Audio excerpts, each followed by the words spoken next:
Anyway, next up is me talking about my favourite game at the moment, and that is, of course, Sonic Mania. Everyone's heard the hype, and I'm just going to go out and say that, yes, the hype is real. This is the Sonic game that we've been waiting for 20 years, and thank God it wasn't Sonic Team that made it. This is basically the greatest ROM hack that you could ever ask for, and it was made by obviously some of the greatest members of the Sonic ROM hacking community in Pagoda West and Christian Whitehead, who headed up some. I think Pagoda West Games were doing the Sonic HD remaster before that got shut down, and obviously Christian Whitehead built an entirely new Sonic engine, made Sonic 1 run on it, showed it to Sega, and they went, "Yeah, okay, we'll release that on iPhone and Android." So he got in the door that way. So I think it was good that that Sega have just gone, "We don't know what we're doing anymore. Have Sonic, make the game that everyone loves," and they have.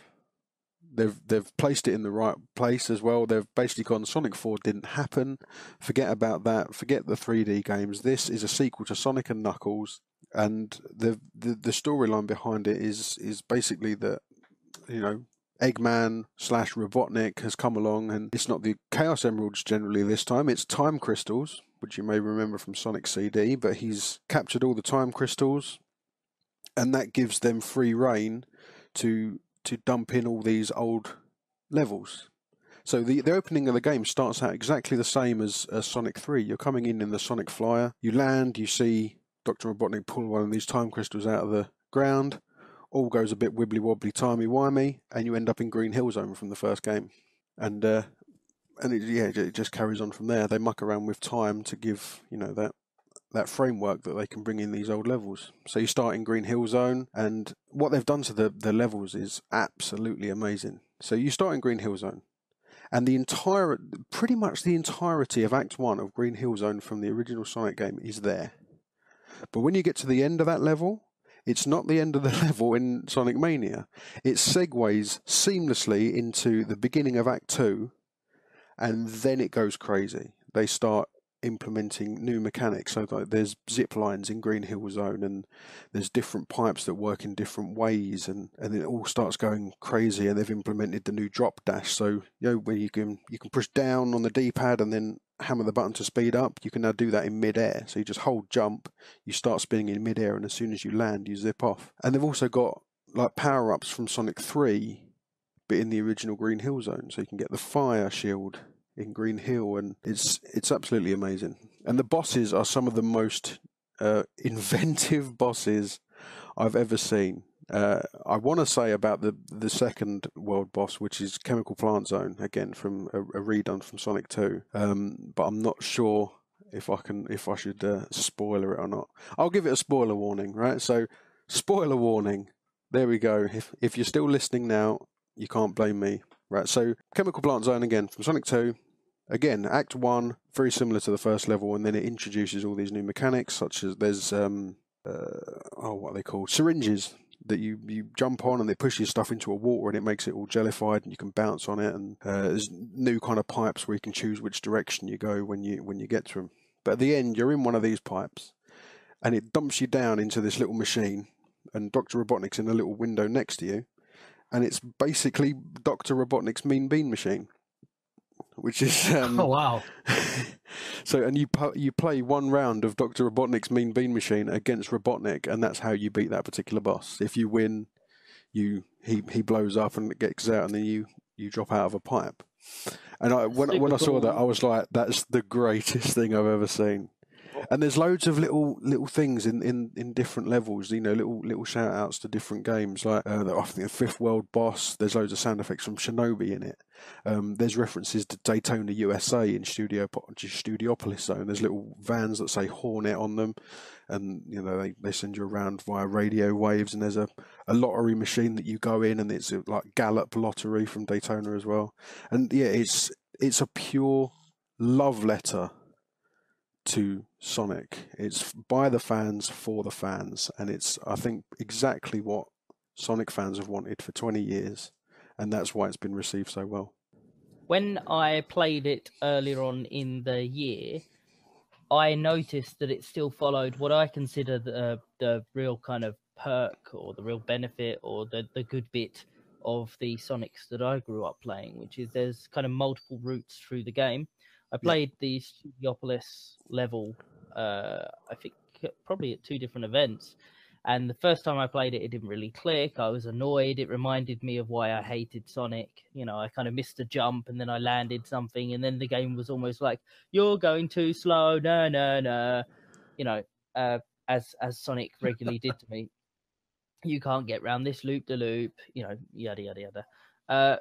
But then when I started the level from scratch, I made a jump, tried a different route, and found it all a lot easier. The pace was different, and so it really felt the Studiopolis zone like it was something that the 3rd or 4th or 5th time that you played it, you could memorize those little shortcuts again. You could get good at the game through repeating playing the game. Whereas I think every Sonic that I've played since Sonic Chaos, showing my age, has made me feel like, nope, you've just got to bloody wing it. Just go as fast as you can and just hit jump, maybe to the beat of Living La Vida Loca, and you'll get all the way through the level and it'll be brilliant in high school, mate. I mean, that's the point with this, is that one of the bigger complaints about the original Sonic games was, you know, when they marketed it, it was just, you know, this is what they went, oh, blast processing, blah blah blah, really fast, and they showed off Green Hill Zone, it's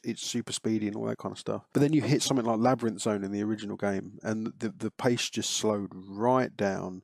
You had to be very cool, calm, and collected. Now on this new one, they've kind of kept that speed going no matter what world you're in. Even if you're in a water world, there's fast areas in the game. There's not a lot of times where you have to, you know, really slow your pace down and do careful little jumps. It really keeps the pace up a lot of the time, and it works. I mean, like you say, you know, you just hold right and press jump a few times.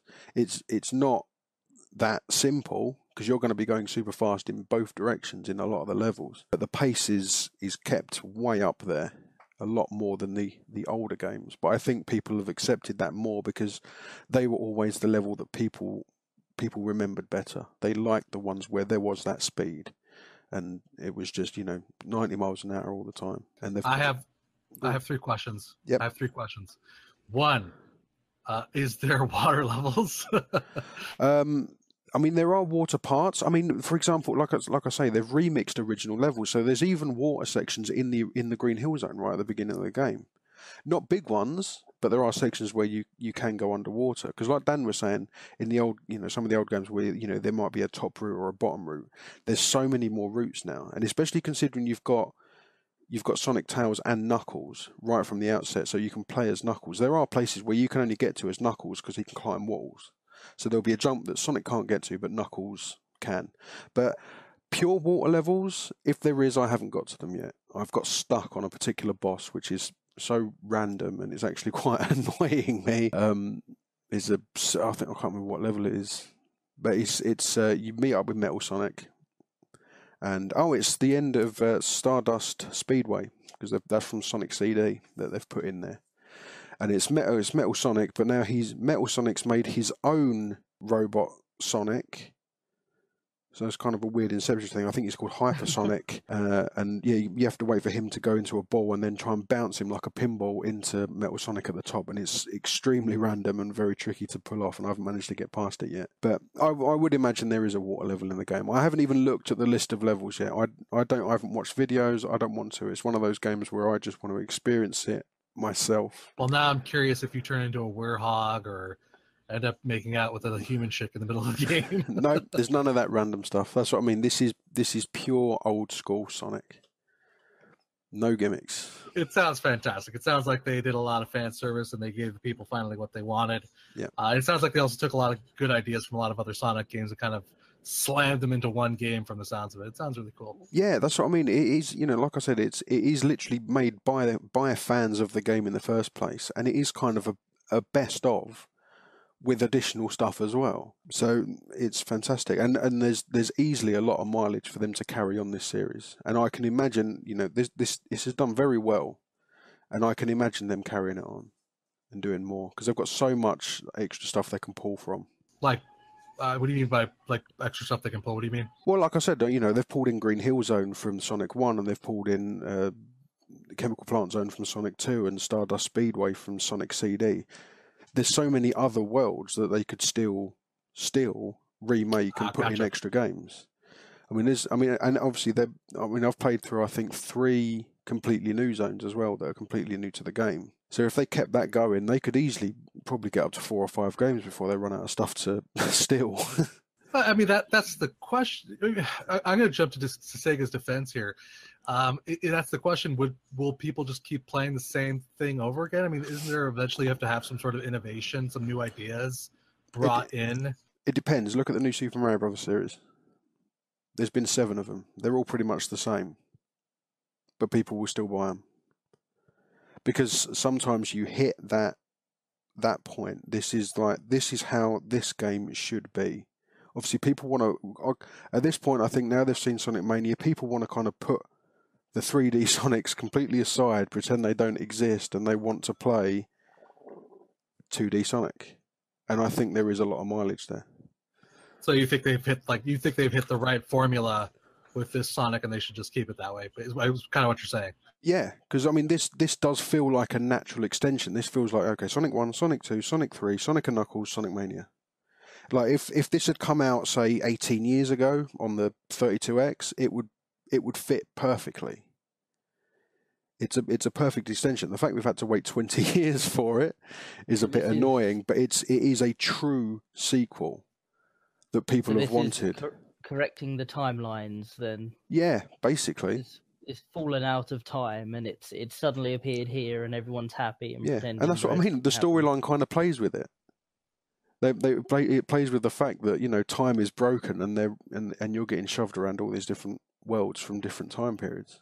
I heard that Sonic Generations went down quite well. That had 3D and 2D bits mixed in. Yeah, didn't it? And to be honest, if you read about Sonic Forces, you will see. I mean, furry fan art pandering aside, that apparently Forces is going to be concentrating a lot more on the 2D side of the coin rather than the 3D. In Generations you had New Sonic, which was straightforward, super speed, and then you had Classic Sonic, which was 2D. Apparently Classic Sonic's going to be a much bigger part of Forces, simply because people want 2D Sonic. 3D Sonic didn't work, and it hasn't worked for years. There's been a couple of okay games in there, but nothing's been as good as the 2D game. So they are pushing forward in the right direction. And I think now with this, they need to really do split this off. So you've got Sonic Team making the 3D or the newer games, and then just let Christian Whitehead and Pagoda Games take Sonic Mania and just ride that train until it. I don't care. They can milk it for as long as they want, as far as I'm concerned, because I'll play that till the end of time. Is it 2-player? Like, can you play Tails? Yes, you can do a 2-player mode exactly like you could in Sonic 2. So split screen with one player controlling one and you can choose between all 3 characters now because of Sonic, Knuckles, and Tails. All right, I'm sold. I'm going to buy it. Excellent. And on that note, let's move on.